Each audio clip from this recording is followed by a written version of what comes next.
మన అదృష్టం ఏమిటంటే ఆ నందీశ్వరుడు తపస్సు చేసినటువంటి భూమి ఏది ఉన్నదో అదే నందిమండలము అన్న పేరుతో పిలవబడింది. ఇప్పటికీ మనం శ్రీశైలం వెడితే శ్రీశైలానికి చాలా దగ్గరలో నంద్యాల అని ఇప్పుడు పిలవబడుతోంది.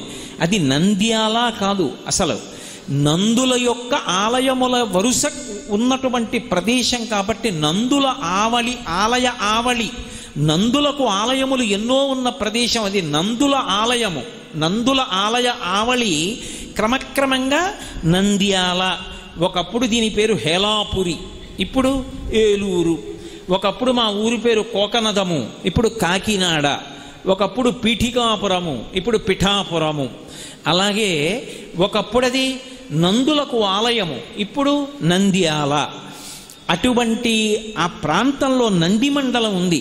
ఎక్కడ నందీశ్వరుడు తపస్సు చేశాడో అక్కడ పరమశివుడు అనుగ్రహించి నందికి శివుడికి భేదం ఉండకూడదని మీ తండ్రి శిలాదుడు అడిగాడు కనుక నేను అక్కడ బ్రహ్మనంది అన్న పేరుతో పెద్ద నందీశ్వర స్వరూపంతో వెలిసి ఉంటాను. ఉండి మిగిలినటువంటి నందులన్నిటినీ కూడా నేను శాసిస్తూ ఉంటాను. నంది తేజస్సు శివ తేజస్సు ఏకీకృతమై వెలిసినటువంటి లింగస్వరూపం. అందుకే అక్కడ ఉన్నది మహానంది. ఒకానొకప్పుడు ఆ మహానంది క్షేత్రాన్నంతటినీ కూడా బాగా పునర్నిర్మాణం చేయడం కోసం పానమట్టం దగ్గర తవ్వారు. తవ్వితే గొర్రె పట్టడానికి ఎంత చోటు ఉంటుందో అంత చోటుతో కైవారం ఉంటుంది.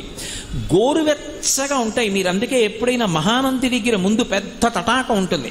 మీరు ఆ తటాకంలో దిగి స్నానం చేస్తే ఎంత నీరు వస్తుంటుందో పక్క పొలాల్లోకి వెళ్ళిపోతుంటుంది.